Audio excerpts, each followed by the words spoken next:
కొత్త మంత్రులు ఎప్పుడెప్పుడు అది ఎదురు చూస్తున్నటువంటి కొత్త మంత్రుల లిస్ట్ రానే వచ్చింది. ఇక 6 ఖాళీలుంటే ముగ్గురికి మాత్రమే పరిమితం చేస్తూ కొత్త మంత్రులను కొద్దిసేపటి క్రితమే ప్రకటించడం జరిగింది. దానిలో ప్రధానంగా వాకటి శ్రీహరి ముదిరాజ్ ముందు నుంచి చెప్పుకుంటున్నటువంటి పేరే ఈ పేరు ఖచ్చితంగా మంత్రివర్గంలో ఉంటుందనేటువంటి మాటను మనం చూస్తూ ఉన్నాం. అందులో భాగంగానే వాకటి శ్రీహరి ముదిరాజ్కి బెర్త అయితే ఖరారైంది. దాంతో పాటుగా ఇక మాల సామాజిక వర్గము అలాగే మాదిగ సామాజిక వర్గం ఈ రెండు సామాజిక వర్గాలకు కూడా ఒక్కొక్కరి చొప్పున తీసుకుంటారనేటువంటి వ్యాఖ్యలను కూడా మనం చూడడం జరిగింది. ఒక్కొక్కరిని తీసుకుంటారనేటువంటి ఆ యొక్క అంశాలు మనం చూడడం జరిగింది. దానిలో భాగంగా మాల సామాజిక వర్గం నుంచి వివేక్ వెంకటస్వామి ఇప్పుడు చెన్నూరు ఎమ్మెల్యేగా కొనసాగుతూ ఉన్నారు. వివేక్ వెంకటస్వామికి మాల సామాజిక వర్గం నుంచి అలాగే మాదిగ సామాజిక వర్గం నుంచి ధర్మపురి ఎమ్మెల్యే అయినటువంటి అడ్లూరి లక్ష్మణ్ కుమార్కి బెర్త అయితే ఖరారైంది. ఇక ముగ్గురికి కూడా బెర్తులను ఖరారు చేస్తూ అధిష్టానం అయితే నిర్ణయం తీసుకుంది. దానిలో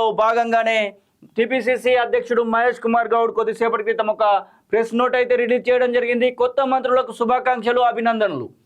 కొత్తగా ప్రమాణ స్వీకారం చేయబోతున్న ముగ్గురు మంత్రులు వివేక్, అడ్లూరి లక్ష్మణ్, వాకటి శ్రీహర్లకు టీపీసీసీ అధ్యక్షుడు మహేష్ కుమార్ గౌడ్ హృదయపూర్వక శుభాకాంక్షలు తెలిపారు. అసెంబ్లీ డిప్యూటీ స్పీకర్ కాబోతున్న రామచంద్ర నాయక్కు కూడా టీపీసీసీ అధ్యక్షులు శుభాకాంక్షలు తెలిపారంటూ వారు రాసుకొస్తున్నటువంటి సందర్భాన్ని చూస్తూ ఉన్నాం. ఇక ముఖ్యమంత్రి రేవంత్ రెడ్డి సైతం ఈ యొక్క ఇరువురు ఎవరైతే మంత్రులు కాబోతూ ఉన్నారో వారికి టెలిఫోన్ చేసి మరి శుభాకాంక్షలు తెలిపినట్టుగా తెలుస్తూ ఉంది. ఇక ముఖ్యంగా వాకటి శ్రీహరి ముదిరాజ్ మాత్రం బీసీ కోటాలో ఖచ్చితంగా ఉంటాడు. ముదిరాజ్కి సంబంధించినటువంటి నేతగా తను ఉన్నాడు కాబట్టి ఖచ్చితంగా తనని మంత్రివర్గంలోకి తీసుకుంటారనేటువంటి మాటలను అయితే చూస్తూ ఉన్నాం. ఇక మాదిగకు సంబంధించినటువంటి రెండు సామాజిక వర్గాలకు సంబంధించినటువంటి విషయంలో మాత్రం వివేక్ వెంకటస్వామి అలాగే అడ్లూరు లక్ష్మణ్ పేర్లు ఖరారయ్యాయి. ఈరోజు వారికి సంబంధించినటువంటి ప్రమాణ స్వీకారం కూడా జరగబోతా ఉంది. వారికి సంబంధించినటువంటి ప్రమాణ స్వీకారాన్ని 12:19 ప్రమాణ స్వీకారం చేయబోతా ఉన్నారు. 11 గంటల వరకే రాజ్భవన్లో ఉండాలంటూ రాజ్భవన్ వర్గాలు అయితే ఇప్పటికే తెలియజేయడం జరిగింది. ఇక మంత్రులుగా కాబోతున్నటువంటి ఈ యొక్క ముగ్గురు నేతలకైతే శుభాకాంక్షల వెల్లువనం అయితే మనం చూస్తూ ఉన్నాం. ఇక ముగ్గురు కూడా మొదటిసారి ఎమ్మెల్యేలు. ముగ్గురు కూడా అడ్లూరు లక్ష్మణ్ అలాగే వాకిటి శ్రీహరి ముదిరాజ్ అలాగే వివేక్ వెంకటస్వామి ముగ్గురు కూడా మొదటిసారి వారు ఎమ్మెల్యేగా ఉండడం జరిగింది. ఇక వివేక్ వెంకటస్వామి మాత్రము 2009 నుంచి 14 మధ్య పెద్దపల్లి ఎంపీగా ఉన్నటువంటి సందర్భాన్ని అయితే మనం చూస్తూ ఉన్నాం. ఇక వీరికి సంబంధించినటువంటి కొన్ని డీటెయిల్స్ను చూస్తే వివేక్ వెంకటస్వామి గురించి చూసినట్టయితే ఉంటే తెలంగాణ కోసం కొట్లాడినటువంటి నేతగా వారికి గుర్తింపు ఉంది. 2009 నుంచి 2014 తెలంగాణ ఉద్యమం పీక్స్లో ఉన్నటువంటి సమయంలో వారు ఎంపీగా కొనసాగడం జరిగింది. డాక్టర్ చదివి రాజకీయాల్లోకి వచ్చిన చెన్నూరు ఎమ్మెల్యే గడ్డం వివేక్ వెంకటస్వామిని ఎమ్మెల్యేగా గెలిచిన తొలిసారి మంత్రి పదవి వరించింది. తెలంగాణ ఉద్యమంలో చురుగ్గా పాల్గొన్న ఆయనకు కాంగ్రెస్ అధిష్టానం సముచిత గౌరవం కల్పించింది. ప్రముఖ కాంగ్రెస్ నేత మాజీ ఎంపీ అయినటువంటి గడ్డం వెంకటస్వామి కుమారుడు ఆ కళావతి దంపతుల చిన్న కొడుకు వివేక్ వెంకటస్వామి. ఆయన బేగంపేటలోని హైదరాబాద్ పబ్లిక్ స్కూల్లో పాఠశాల విద్యను పూర్తి చేశారు. ఉస్మానియా మెడికల్ కాలేజీలో ఎంబీబీఎస్ చదివారు. ఆది నుంచి ప్రజాస్వరంలో పాతుకపోయినటువంటి కుటుంబంలో పెరిగిన వివేక్ ఏ పదవిలో ఉన్నా సమాజం పట్ల బలమైనటువంటి బాధ్యతను పెంచుకున్నారు. తండ్రి గడ్డం వెంకటస్వామి రాజకీయ బాటలో ఆయన కూడా తెలంగాణ రాజకీయాల్లో పూర్తి తన యొక్క ముద్రను అయితే వేసుకుంటున్నటువంటి సందర్భాన్ని చూస్తూ ఉన్నాం. పుట్టిన తేదీ వచ్చేసి 30 నవంబర్ 1954లో వివేక్ వెంకటస్వామి జన్మించడం జరిగింది. తల్లిదండ్రులు కళావతి, గడ్డం వెంకటస్వామి మాల సామాజిక వర్గం చదివింది, ఎంబీబీఎస్ ఓయూలో చదివింది. ఇక భార్య సరోజ, పిల్లలు రుత్తిక, వంశీ, వెంకట్, వైష్ణవి. ఈ వంశీ కూడా ఇప్పుడు ప్రస్తుతం పెద్దపల్లి ఎంపీగా కొనసాగుతూ ఉన్నాడు.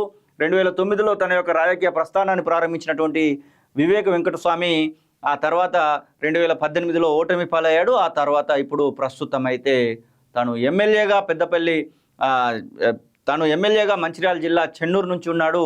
ప్రస్తుతం మంత్రిగా తన యొక్క ప్రమాణ స్వీకారాన్ని కొద్దిసేపట్లో చేయబోతా ఉన్నాడు. ఇక వాకటి శ్రీహరి గురించి మాట్లాడుకుంటే తొలిసారి ఎమ్మెల్యేగా గెలిచినటువంటి వాకటి శ్రీహరి ఎన్ఎస్సిఐ ప్రెసిడెంట్గా తన యొక్క రాజకీయ ప్రస్థానాన్ని అయితే ప్రారంభించిండు. ఎన్ఎస్సిఐ ప్రెసిడెంట్గా రాజకీయ ప్రస్థానం ప్రారంభించిన మక్తల్ ఎమ్మెల్యే వాకటి శ్రీహరి మినిస్టర్ దాకా ఎదిగారు.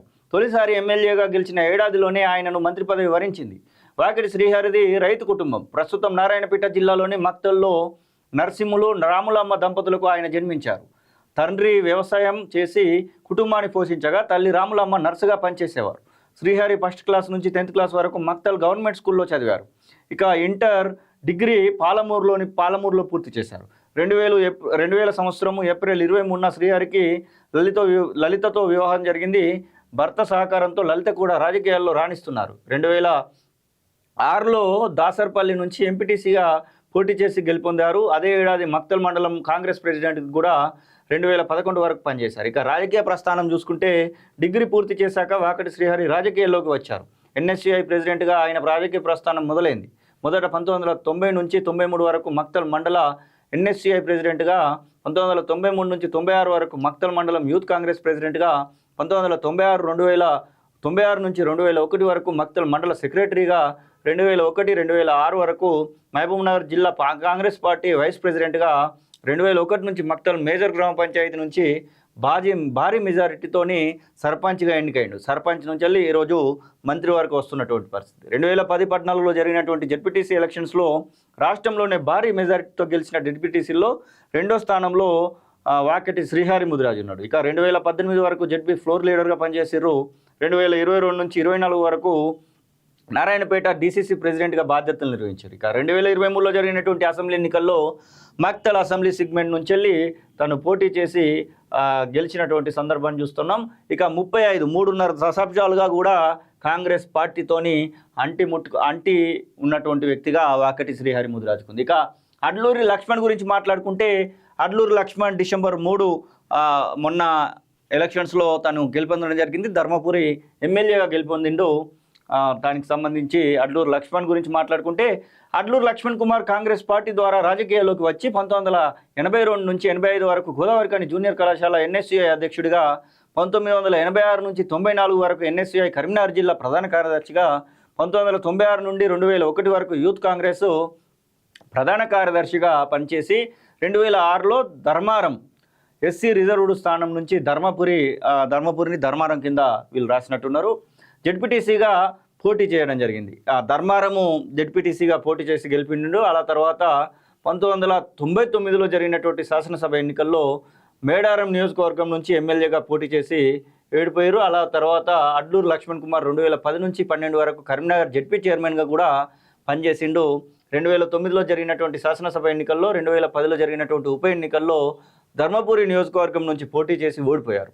తెలంగాణ ప్రత్యేక రాష్ట్రం ఏర్పడిన తర్వాత 2014-18లో ధర్మపురి నియోజకవర్గం నుంచి కాంగ్రెస్ ఎమ్మెల్యే అభ్యర్థిగా పోటీ చేసి ఓడిపోయారు.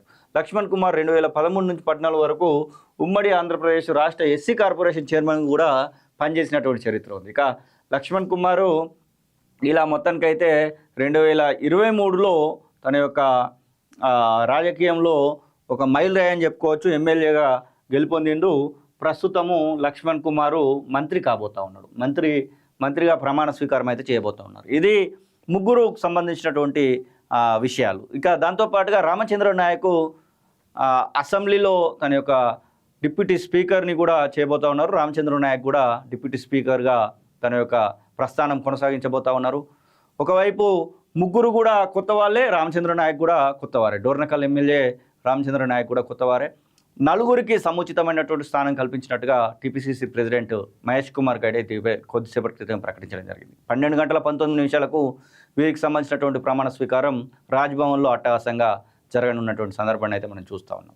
విదేశాల్లో ఉన్నత విద్యను చదువుకోవాలని అనుకుంటున్నారా? అయితే వెంటనే ఫ్లైగ్రాడ్ ఓవర్సీస్ ఎడ్యుకేషన్ కన్సల్టెన్సీని సంప్రదించండి. మీ విదేశీ కలలను సాకారం చేసుకోండి. ఫ్లైగ్రాడ్